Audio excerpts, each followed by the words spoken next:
All right, welcome to Canadian Mortgage Weekly. Today we're talking about how to make some additional money with a property you already own, or if you're looking to buy a property, how to just make additional income off of that property. Specifically, some of these new housing changes announced by the Doug Ford conservative government. And also with your host here, Joe Bladek, I'll be talking about all those lovely mortgage information, rates, and bond yields, that everything you like to know about here on Canadian Mortgage Weekly, Canada's only weekly mortgage video news podcast. So with that, let's get started here. We're going to talk about these proposed changes for the Planning Act. Doug Ford came out this week and announced that they'll be putting in the ability to do 3 units on one property. And this is proposed changes to the Planning Act, which will become a new province-wide standard here.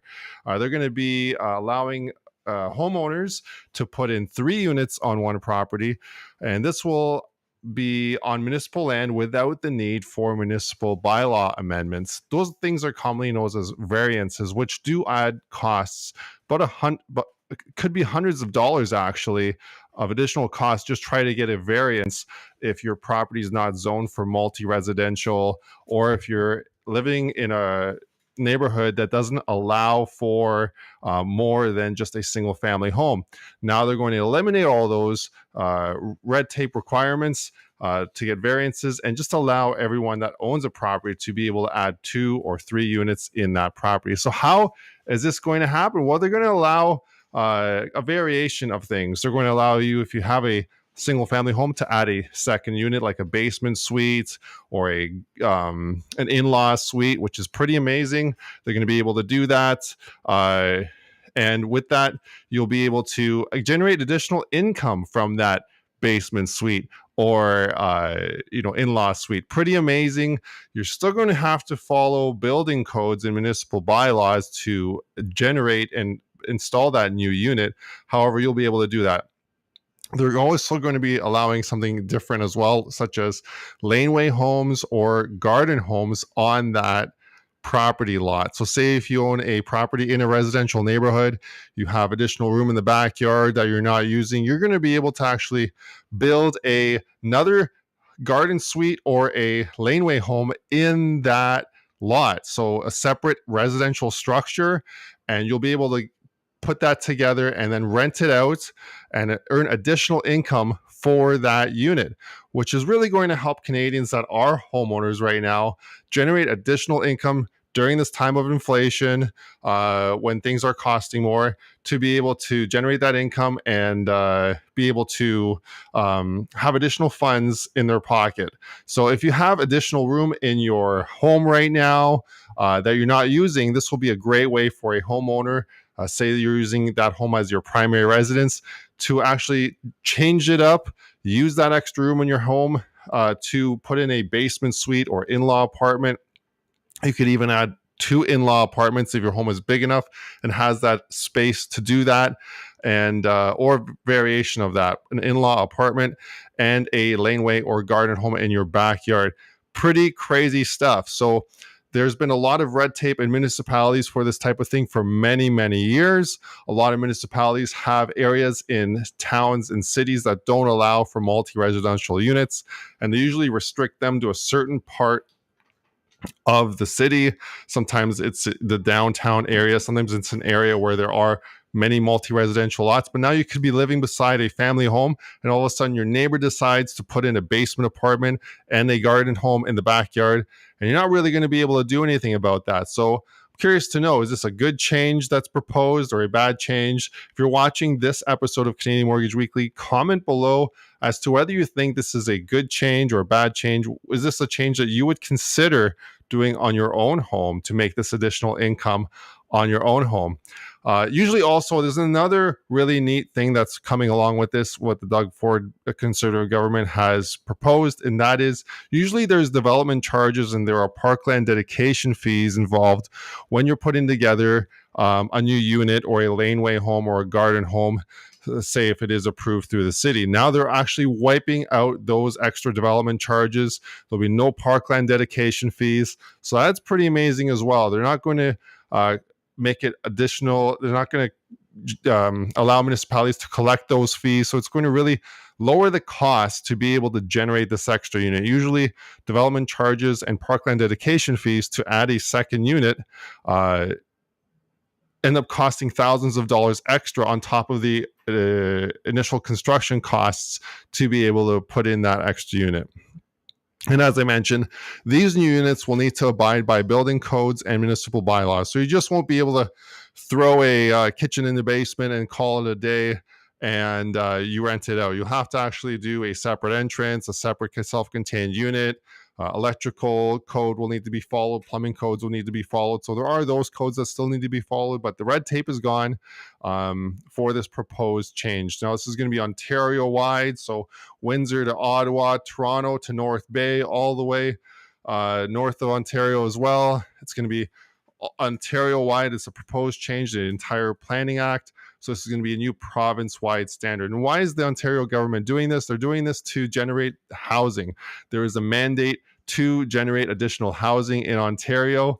And it's really important for the government to reach that mandate of creating additional homes. And to create additional homes, this is one of the ways that the government is creating additional homes, by allowing homeowners to generate additional units.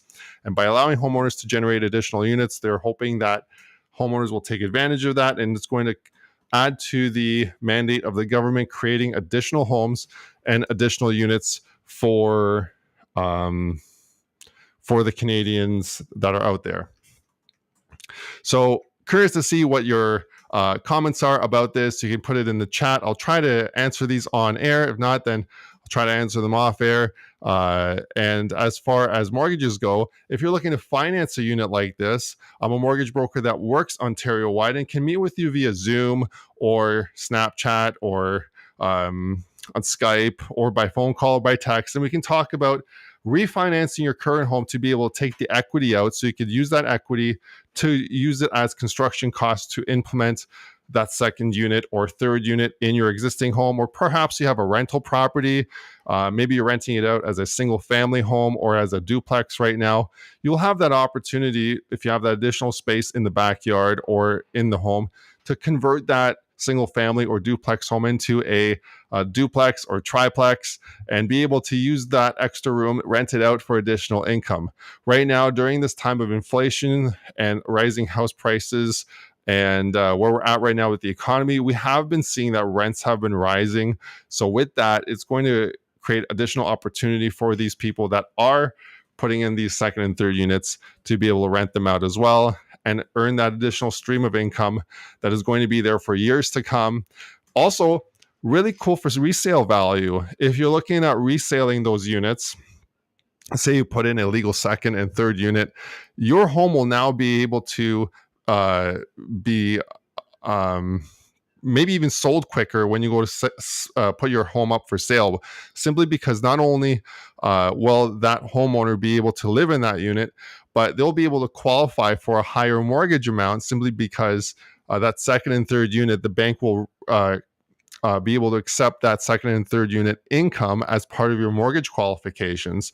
So that buyer that's looking at buying your home and that with that second and third unit, they'll be able to afford more home, simply more of your home versus a home similarly like yours if it's just a single family home, because they'll be able to actually take into account the income from that second and third unit. So really neat, really awesome stuff.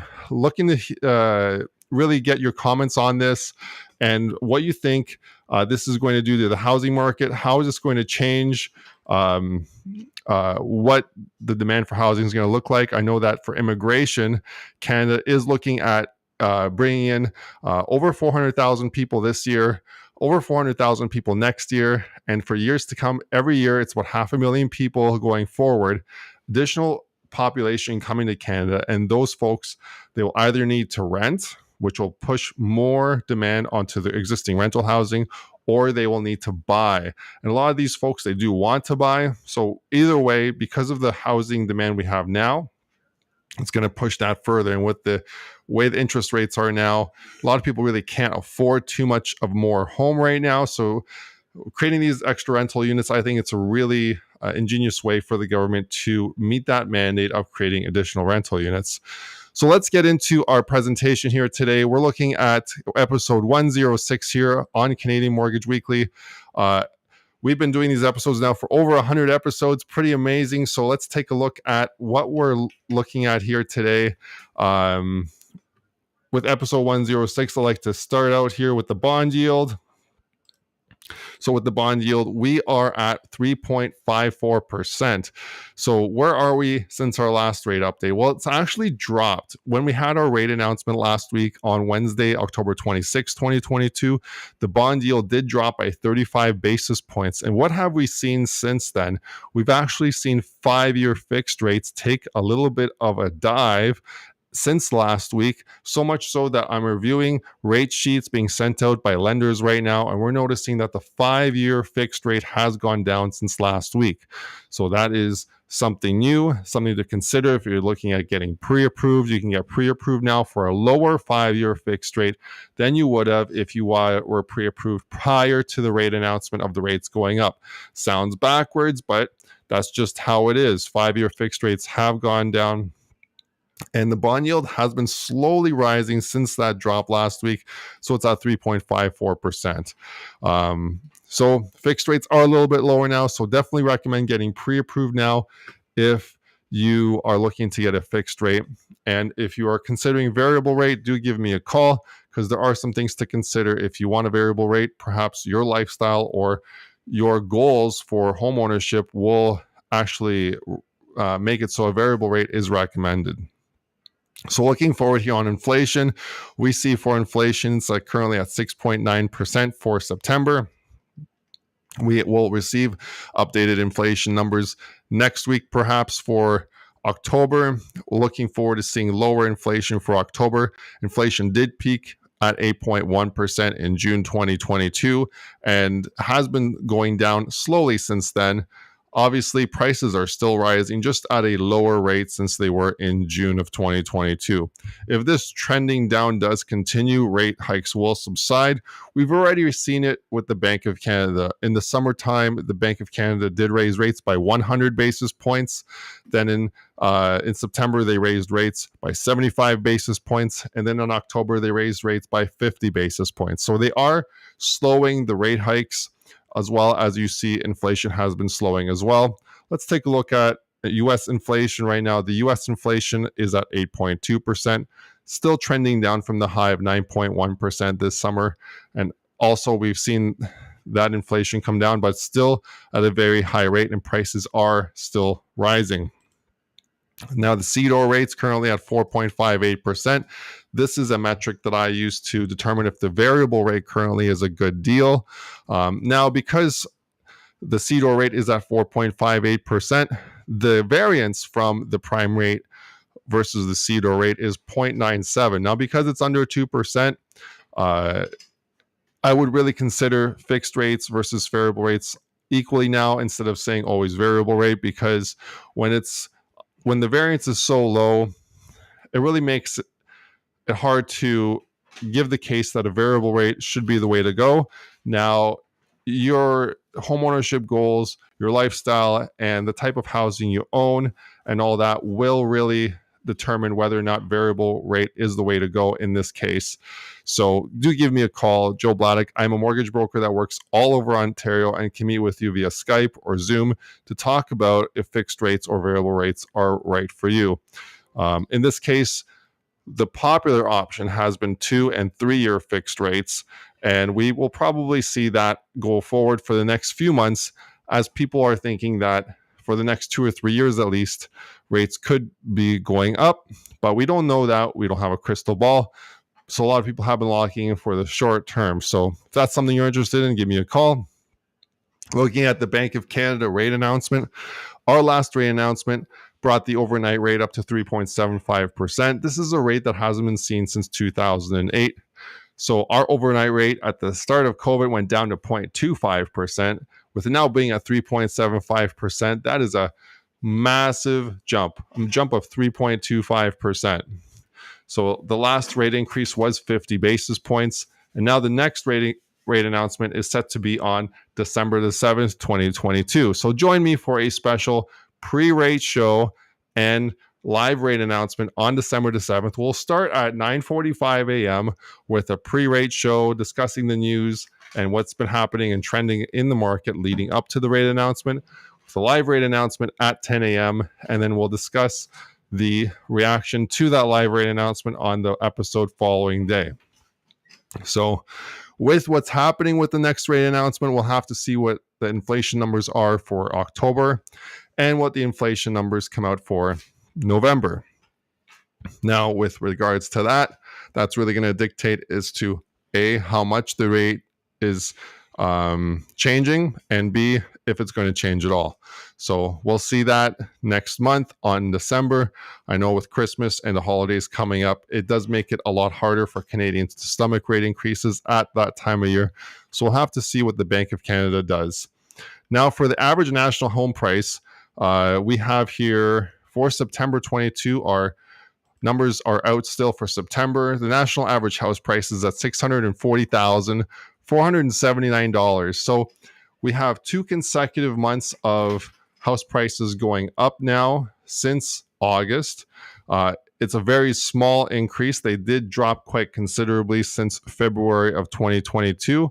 We dropped about 23.8% since February of 2022. And since then, they did rise by 1.5% in August and 0.44% in September. So it'll be interesting to see what happens next week when the average national house price does come out for October. Now, this is a Canada-wide average national house price, so it's not specific to your area. If you're interested in finding out what your average house price is for your area, whether you're in Orillia, here where we broadcast from, or Barrie, Ontario, Simcoe County, or any other city in Ontario, do give me a call. I can hook you up with a local real estate agent in your local market that can help you determine what the average price is for your specific area and whether it's increasing or decreasing. Now, with the average national house price being at $640,479, what kind of income does it take to get into the house market right now with the minimum down payment? Well, it will take a minimum household income of $133,000 to be able to get into the average national house price home. And that minimum down payment will be at around $42,000, and that's including closing costs. So if you're looking at getting into the average Canadian home today, you'll need an average annual income for your family of $133,000 with $42,000 for your down payment and closing costs.